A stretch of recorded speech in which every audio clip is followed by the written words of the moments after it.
Good day, learners. In today's video, I'm going to teach you about percentage increase. So at the end of this video, you will be able to solve problems involving percentage increase.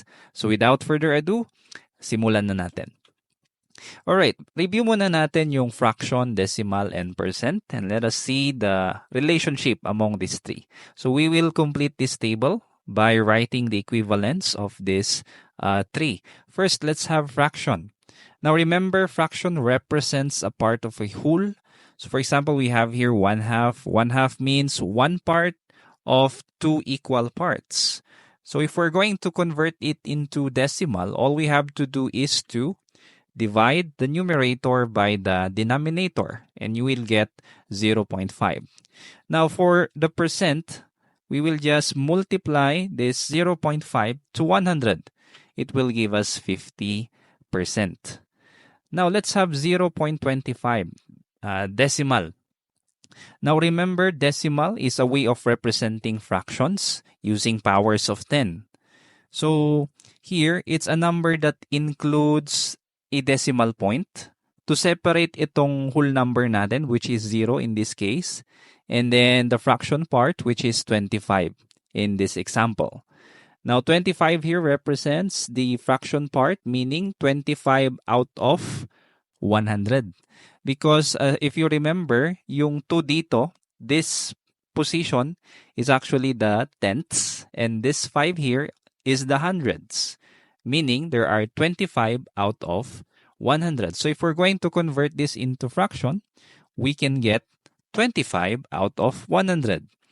Now, we can simplify this further. We can get 1/4. By dividing this numerator and denominator by 25, we get 1/4. Now, what is the percent form of 0.25? It will be 25% as well. Now, how about this one? From percent, 75%. Okay, now percent, remember, is also a way of expressing a number as a fraction. It's a part of a whole. Yung whole na yun is yung 100. The word percent means per 100. So when you say 75%, it means 75 of 100 as well. So paano natin yan i-convert sa decimal? Ganun din, magiging 0.75 lang siya. And then sa fraction, it's also 75 over 100. If we're going to simplify this, it will become 3/4 by dividing again the numerator and denominator by 25. Now let's have 100%. Gawin nating decimal. It will now be 1.0 because this is now a whole number. Okay, wala na siyang fraction part. Ganun din po sa ating fraction form. It is like 100 out of 100, which means 1. Okay? So, if we're going to see the relationships here in the number line, you can see that the fractions are in between 0 to 1. We have 1/4, 1/2 sa gitna, 3/4, and then we have 1. Now, if we convert it to decimal, we have 0.0. 1/4 is 0.25 or 0.25. 1/2 is 0.5. 3/4 is 0.75 and 1 is 1.0. And lastly, for the percent, ganun din po, 0%, 25%, 50, 75, and 100. Ito na po yung magiging lesson natin ngayon. It's all about percent. Specifically, percentage increase. Okay? Now, what is a percentage increase? Now, let's have first this situation. Okay? Now, we have here a word problem. It says, during the start of back-to-school season, a notebook product cost 20 pesos. Now, the salesman told you that the price of the product will become 28 pesos next week. Further, the salesman said the store will have 30% increase in all their products. How are you going to check if the information given by the salesman is true? So, back-to-school season, kaya more demand, the higher the price. Kaya tumaas yung product nila na notebook, naging 28 pesos. Okay, according to the salesman, lahat daw ng product nila ay mag-i-increase ng 30%. Now, do you think this is consistent? Do you think this 30% is, do you think 30% ba yung in-increase nito from 20 pesos to 28? Tignan natin. First, okay, we have here, yes, the original price, 20 pesos, magiging 28 pesos. Now, describe the change in price of the product. Is it an increase or a decrease? Okay, of course, it's an increase. Now, second question, how much is the increase?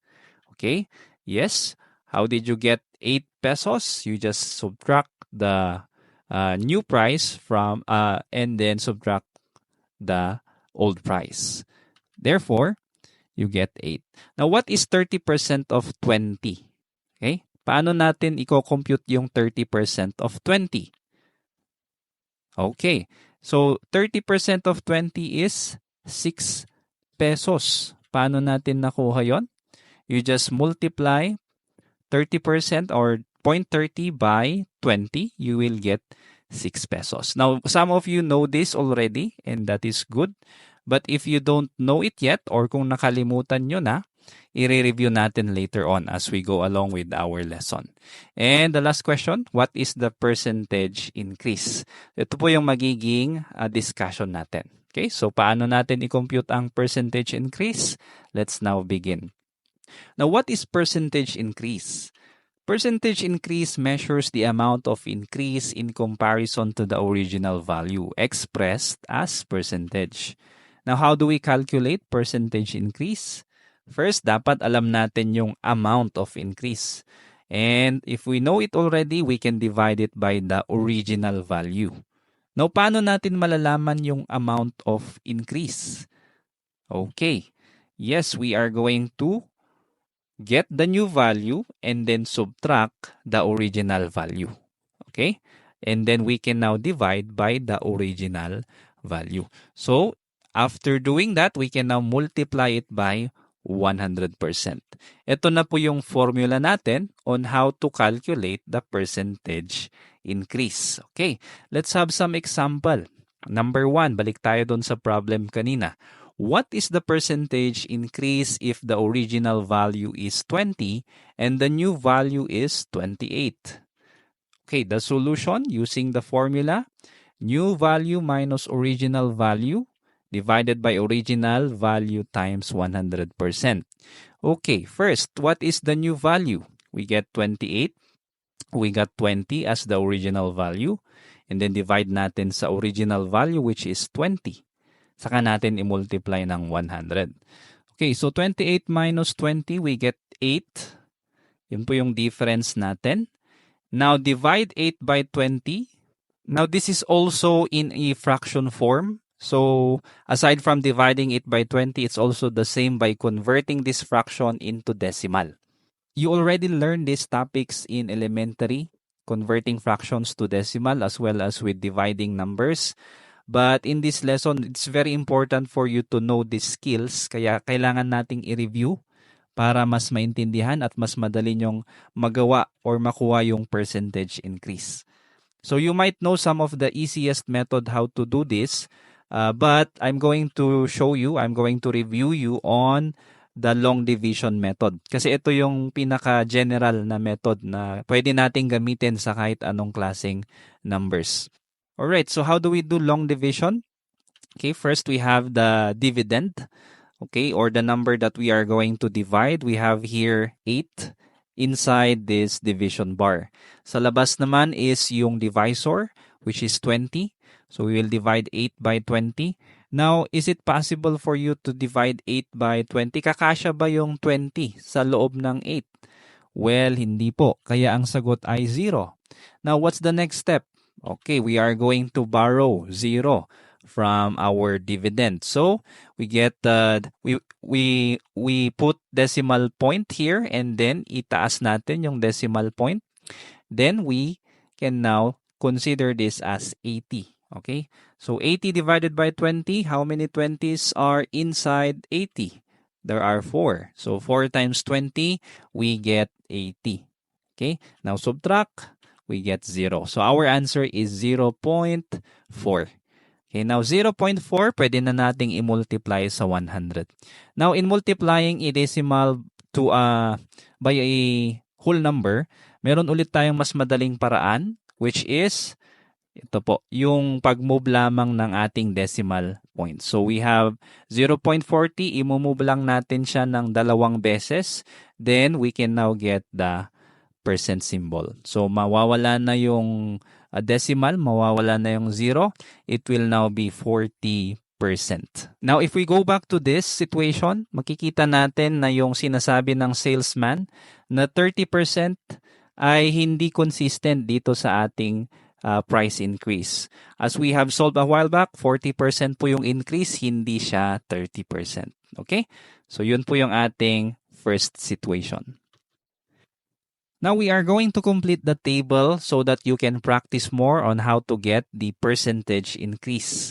Okay, so we have the first column, original value, the new value here on the second column, and then third column, increase in value. Dito, isusubtract lang natin yung original value from the new value to get the increase. Okay, the amount of increase.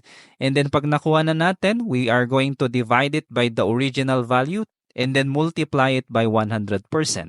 Okay, so let's start. First, original value.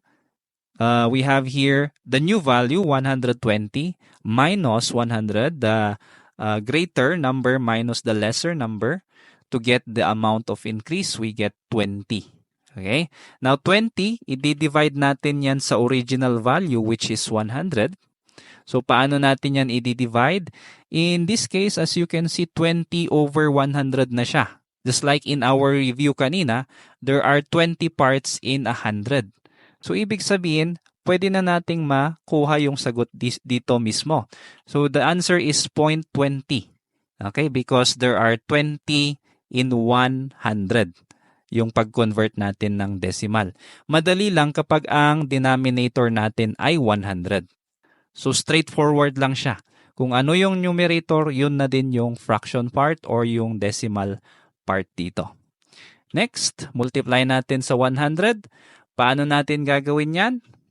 Okay, you just move the decimal point 2 units to the right. Therefore, you will get 20%. Okay? Yan. So next one, we have 250 as original value and then 400 as the new value. So subtract lang natin. So 400 minus 250, we get 150. That's the amount of increase. Now, divide 150 by the original value, which is 250. So dito, hindi na siya 100. Hindi na 100 yung denominator natin.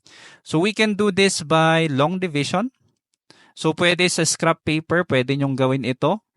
And then balikan nyo itong table na to for you to finish or complete. So let's see. Okay, if we're going to get the answer by long division, so let's do it step by step.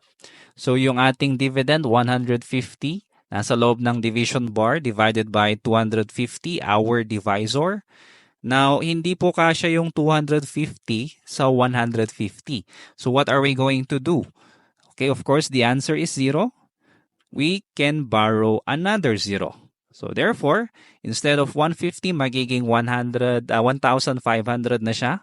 Now, how many 250 are there in 1,500? Now, this time, you can now estimate. Dito na papasok yung trial and error. Kung hindi mo siya makuha, hindi mo kabisado yung number, you can actually estimate. So, imagine 250. Kung imumultiply mo ba siya ng 5, pasok kaya siya sa 1,500? Let's see. Trial and error tayo. So 5 times 0, we get 0. 5 times 5, we get 25. Kasi yung 2 nandito, nilagay natin dyan sa taas ni 2. Then 5 times 2, we get 10. Plus 2, we get 12. So 1,250. Okay? Pasok siya sa 1,500. Pero may excess pa na 250. Sakto. So, we can say that 6. Merong 6. We multiply 6 by 250. We get 1,500. Pwede kang mag-trial and error para makuha mo yung exact na sagot. So here, our answer, the exact answer is 6. If you divide 1,500 by 250, you will get 6. Okay?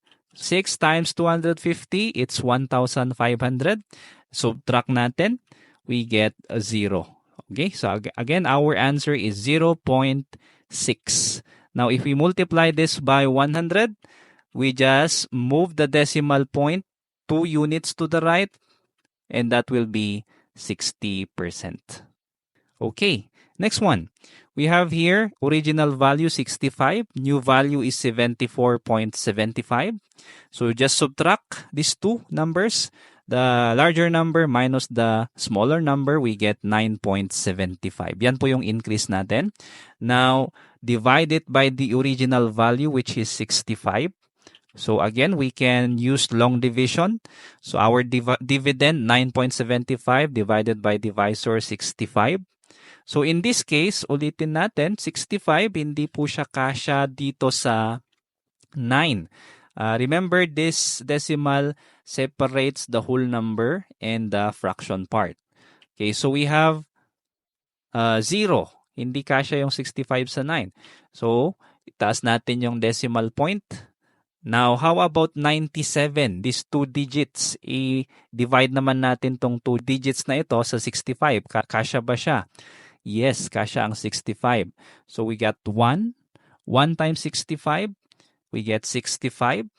Subtract. Okay, we get 32, our difference. Now, kasya ba ang 65 by 32? No, that's why we bring down 5. Okay, therefore, we have 325. 325 divided by 65. Again, pwede kang mag-estimate ilang 65 kaya ang meron sa 325. So, pwede kang mag-trial and error. But for me, I'm going to use 70. Pwede kong gawin tong 70. And then to pwede kong gawing 350. Now, ilan ba ang 70 sa 350? Pwede mo rin tong gawing 7 at ito naman ay 35. So, ilan ba ang 7 sa 35? There are 5. Okay? So, you can multiply. Try natin. Sample. 5 times 5, we get 25. Dito yung 2. 5 times 6, we get 30 plus 2, we get 32. So, sakto po yung ating sagot. So, 65 times 5 is 325. Meaning, our answer here, quotient, is 5. 5 times 65, we get 325. Subtract natin, we get 0. So, our answer is 0.15. Okay? Yan po yung ating sagot. Now, multiply by 100, we get 0.15. Just move the decimal point 2 units to the right, we get 15%. Okay? Next, we have 180 and then 225. Just subtract. Siyempre, unahin natin yung mas malaki. Then we get 45. Now, 45 divided by the original price ulit. Now, 45 divided by 180. Again, you can use long division. So, 45 by 180 cannot be. So, you get 0.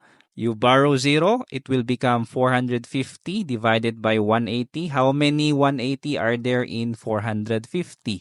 So, again, pwede ka ulit mag-estimate dito. Ang suggestion ko is itong 180, gawin mong parang yung mas madaling number na close sa kanya, which is pwede mong gawing 200 ito. Tapos si 450 naman, ano ba ang closest number sa kanya na madaling i-compute? 500. So ilang 200 ang meron sa isang 500? Pwede ba ang 3? Hindi. Pwede ba ang 2? Yes. So we can have 2. Now 2 times 180, it will be 360. Now subtract, you will now get 90. Now, 180, can you divide 90 by 180? Cannot be. You borrow again another 0 from your dividend. It will be 900. So, 900 divided by 180. So, again, you can estimate. Sabi ko nga kanina, pwede mong gawin tong number na closest sa kanya na mas madaling i-compute. So, I would say 200. Tapos ito, pwede mo rin tong gawing 1,000 para mas madali. Now, 200 and then 1,000. Ilang 200 ang meron sa 1,000? Okay, there are 5. So you can say 5 times 180, you will get 900. Okay, therefore subtract by 900, you will get 0. So our answer is 0.25. Multiply by 100, you will get 25%. By moving again the decimal point 2 places or 2 units to the right. Okay, last example here in this table. Okay, we have 298.5 as our new value minus 199, our original value. Our answer is 99.5. Now, 99.5 divided by our original price, which is 199. So again, using long division, 99.5 divided by 199. So ilang 199 ang pwede sa whole number natin muna, itong 99. So hindi pwede. So there's 0. Bring it up, yung ating decimal point. And then let's get these 3 digits. 995 divided by 199. As I said a while back, pwede tayong mag-estimate. We can convert these numbers to the closest number na mas madaling i-compute. Di ba? So this can be, let's say 200. Gawin mong 200 ito. At itong 995, gawin mo ulit siyang 1,000. So again, how many 200s are there in 1,000? Yes, there are 5. So 5 times 199, pwede mong isa-isahin to. 5 times 9, you get 45. And then iakyat mo dito si 4. 5 times 9 again, 45 plus 4. Ganun, parang yung ginagawa nyo din sa elementary. So that will be 995. You just subtract, you will get 0. So here, our answer is 0.5. Now, 0.5 times 100, you will get 50. All right, 50%. Okay, so that's how you get the percentage on increase of these values. Now, in the second part of this activity, if you notice, also we will now complete pati yung original value and then the new value given the other details. So first, we have 40 and then 50 given po ang original tsaka new value. So gaya kanina, ang gagawin lang natin is to subtract these two to get the increase in value, which is 10. Now 10 divided by the original value. So 10 divided by 40, so it will be 0.25. Okay? Now, multiply by 100, you will get 25%. Alright. Now, how about this one? Walang new value at wala din yung increase in value. Pero, ang given is yung original value and then yung percentage increase. So, ano ang pwede nating unahin dito? We can start with the increase in value. So, paano natin gagawin yan? We can actually multiply it by the original value. So, anong imumultiply natin? Yung percentage increase. So, 0.45, imumultiply lang natin sa original value na 190. So, paano natin gagawin yan? I-review ulit natin yung multiplication of decimals and whole number ninyo. So, paano po yun? So, ito po, we have 190 times 0.45. You have 5 times 0, we get 0. 5 times 9, we get 45. Pero saan napunta yung 4? Napunta dito sa taas ni 1. Okay? Now, 5 times 1, we get 5. Plus yung 4 kanina, we will now get 9. So, we already used yung 4 dyan sa taas. Next, 4 times 0, we get 0. 4 times 9 is 36. So, put 6 here. Saan ilalagay yung 3? Sa taas pa rin ni 1. Now, 4 times 1, we get 4 plus 3, 7. So, gamit ulit yung 3 dyan. Next one, 0 here. We don't need to multiply it to our other value kasi 0 naman na siya. So, ibig sabihin, 0 na lang din yung magiging sagot. So, we can just stop from here. And then we just need to add. Add natin. So, we have 0, 5 plus 0, 5. 9 plus 6, we get 15. Saan ilalagay yung 1?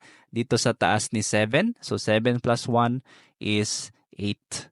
Now, saan natin ilalagay yung decimal point? Okay. Now, here, we have the decimal point. Bibilangin nyo lang kung ilang units yung ating decimal from the right. So we get 1 and 2. There are 2 decimal places. Meaning to say, bibilangin mo din kung ilang units from the right ka maglalagay ng decimal point. So it's 1 and 2. Doon ka rin maglalagay ng decimal point mo. So the answer is 85.50. Okay? Pwede nating tanggalin yung 0. It will now be 85.5. It's no longer significant. Okay? Now, how about the new value? Paano natin malalaman? We already have the increase. We already have the original value as a given.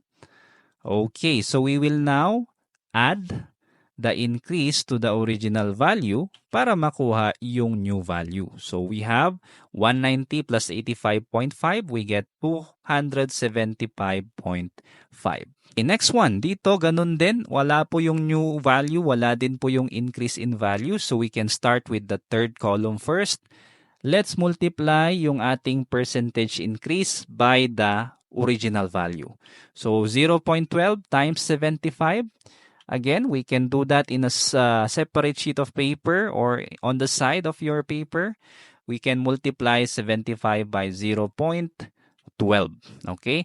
Now, take note, ang nasa baba is yung may decimal point. Okay? Kasi mas madali yang ayos na yan kapag nasa baba yung decimal point.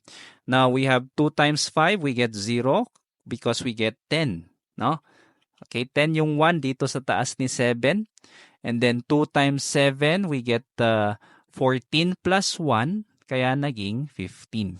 Okay, next one. 1 times 5, we get 5. 1 times 7, we get 7. Yung 1 kanina nagamit na. Okay, so next, 0. We don't need to multiply this. We just need to add. Bring down 0. 5 plus 5 is 10. Lagay natin si 1 sa taas ni 1. And then 1 plus 7 is 8 plus 1, we get 9.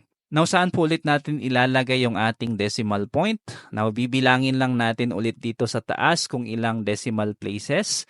We get 2. Okay, so we have 2.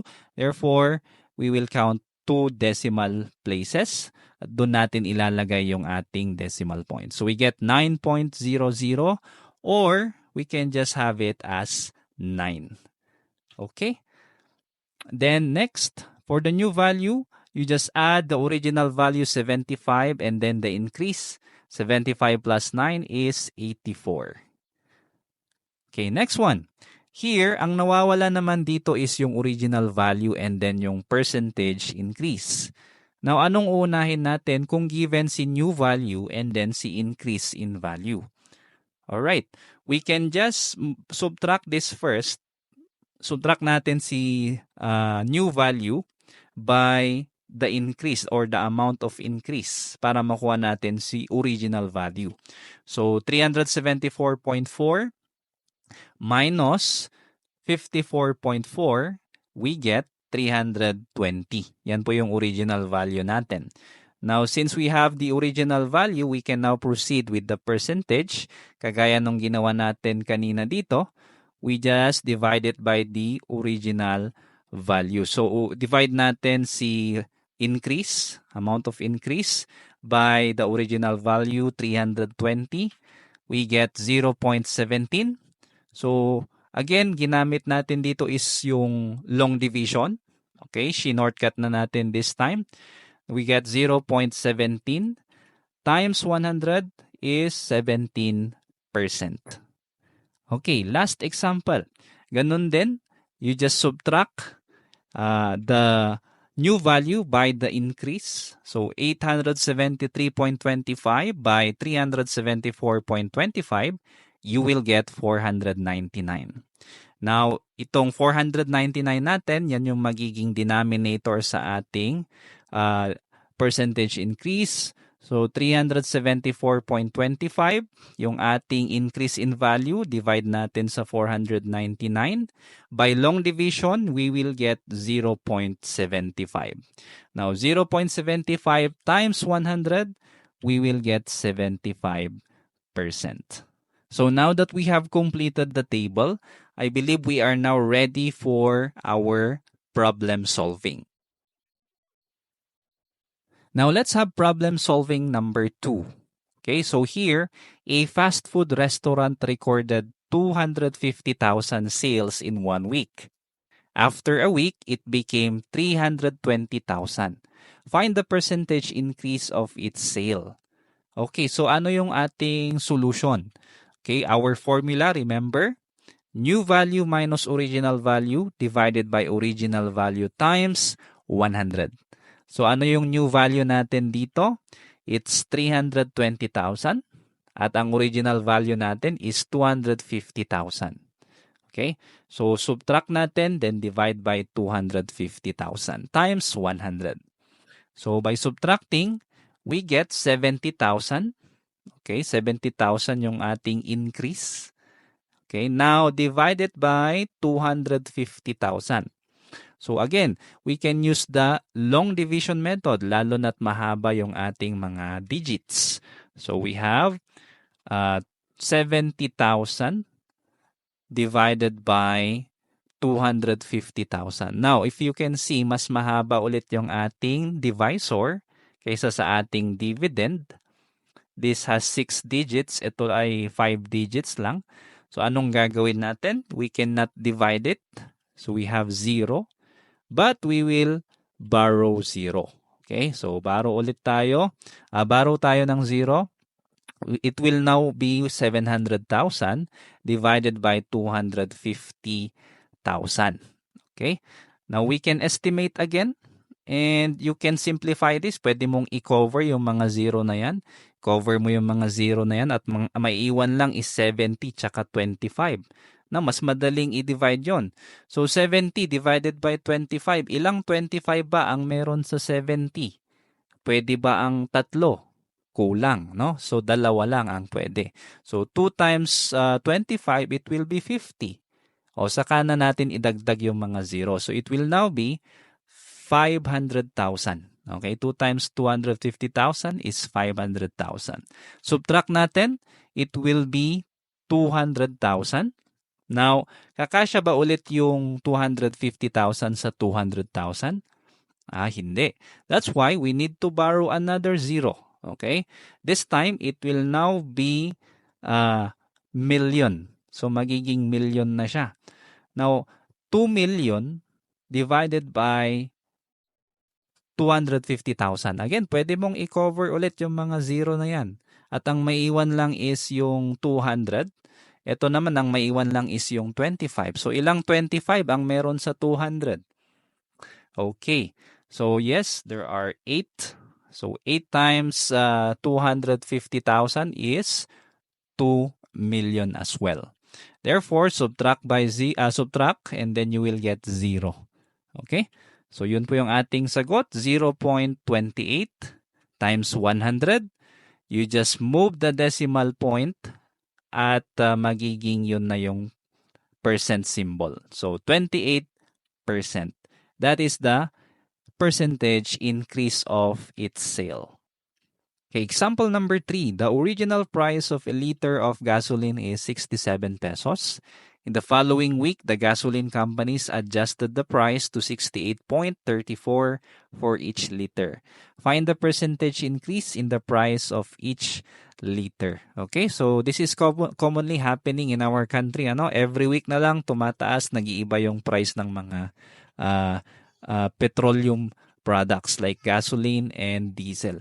So here, ano yung ating percentage increase? Okay, so using our formula, we just need to subtract the new value, which is 68.34, by the original, which is 67, divided by 67 times 100. So our difference, the difference of these two numbers is 1.34. Now, i-divide natin si 1.34, yung ating difference or yung ating amount of increase by 67. Divide again using long division. 1.34 divided by 67. So itaas ulit natin si decimal point. We cannot divide 1 by 67. That's why we have 0. Now, how about the second digit? Let's have 2 digits this time. 13. Kasya ba ang 67 sa 13? No. We get 0 again. Now, this time, let's have 3 digits. 134 divided by 67. Yes, it's possible. So, there are 2. 67 in 134. So, we get 2 times 67, 134. Subtract, then we get 0. Okay? So, our answer is 0.02 times 100.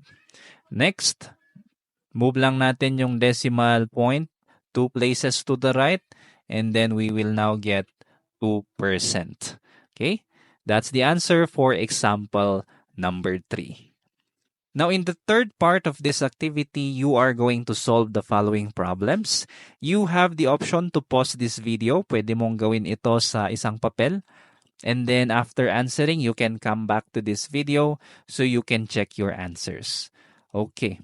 Now, let us discuss the answers. Let's have number 1. In 2023, a university recorded a total of 2,350 enrollees, while in 2024, the total enrollees is 3,337. What is the percentage increase in the enrollment? So, in the first year, 2,350 lang nag-enroll. The following year, naging 3,337. So, ano yung percentage increase ng enrollment? Okay, let's see. Using the formula, new value minus original value, we get 3,337 minus 2,350. Okay, divided by the original times 100. So, ano ang sagot natin dito? 987 divided by 2,350. If you will do the long division, you will get 0.42. Okay? Multiply sa 100. You will now move the decimal point to 2 places to the right, and then it will become 42%. Problem number 2, after increasing the price by 1,000 pesos, the price of a smartphone becomes 13,000 pesos. What is the percentage increase in the price of the smartphone? Okay, in this case, kung titingnan nyo, ang given dito is hindi yung original price, but rather yung increase ng price from the original at yung new price niya, which is 13,000. So, ang nawawala is yung original price. Therefore, to get the original price, you just subtract the new price by the increase. Okay? So, 13,000 minus 1,000 na increase, magiging 12,000. Yan po yung original price ng smartphone. Now, using that, we can now use the formula.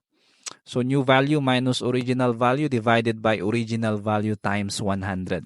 So, 1,000 yung ating difference. Nandito na sa given. Yan na yung ating increase. Now, 1,000 divided by 12,000, we will get 0.08333. Dire-diretso po yan. Now, bakit ganyan? Ito po yung tinatawag nating repeating decimals. Okay? Repeating numbers. So, anong gagawin natin pag may nakita tayong ganito, paulit-ulit yung numbers? All we have to do is to put a bar sa taas, yung tinatawag nating vinculum, to indicate that 3 here is repeating or paulit-ulit. Okay? Now, i-multiply na natin to by 100 to get our answer. So, we get 8.3%. By moving the decimal point 2 places to the right. Okay, so siya ay magiging 8.3. Now, pwede rin namang isulat natin aside from this form, pwede rin nating isulat in 2 decimal places. By rounding it off, ang kasunod naman ni 3 is 3, so we can have 2 decimal places na ganito. So again, there are 2 options. Okay, for the last number, let's read. Lisa made 2 attempts in answering a set of exercises in math. She recorded a score of 45 in the first attempt and 58 in the second attempt.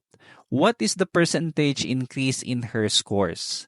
If the required percentage increase is at least 30% to proceed to the next set of exercises, can Lisa proceed to the next set? Okay, so merong dalawang exercises dito. Yung score niya nung una is 45. Second attempt niya is 58. At dapat maka 30% increase naman siya para maituloy niya sa mga susunod na exercises. So let's see kung nakaabot siya sa 30%. Okay. Now, using the formula, new value is 58 minus the original value, 45. So the answer is 13. Divide natin sa original value na 45 by division, long division method, we get 0.28888. Para siyang repeating numbers, pero sa dulo ay meron actually ibang number yan. So it's actually 8889 po yan sa dulo. Now, if we're going to get the second decimal place, we just get 28.89. Okay? Paano naging 89? Kasi pag minove natin tong decimal, we will get 28.88. Now, i-round off lang natin yung 8. Anong kasunod niya? 8. So, we can now make 8 9. Okay? Na-round off na po siya. So, yan po. 28.89 is the percentage increase. Now, to answer the question, can Lisa proceed to the next set? Our answer is, sorry, Lisa cannot proceed to the next set of exercises. Bakit? Hindi po pasok yung kanyang percentage increase. 28.89% lang. Dapat ay at least 30% siya. Okay? So, yun po yung ating sagot sa example number 3. Now, I hope meron kayong naintindihan sa ating mga lessons dito sa ating video ngayon. At sa inyong mga quiz or exercises ay hindi kayo matulad kay Lisa. Sana ay mataas din po ang inyong magiging score. Okay, so I hope you learned something. And then for the next video, we are going now to learn percentage decrease. So yun po yung magiging lesson natin sa susunod. Thank you for watching. Kung meron kang natutunan sa video na ito, please click the subscribe button to support this channel para mas matulungan ulit kita sa mga susunod mo pang math lessons. Lagi mong tatandaan, ang math ay para sa lahat. At ako si Teacher Van, nagsasabing dito sa Math Isip, lamang ang nag-iisip. God bless and see you on the next video. Bye-bye.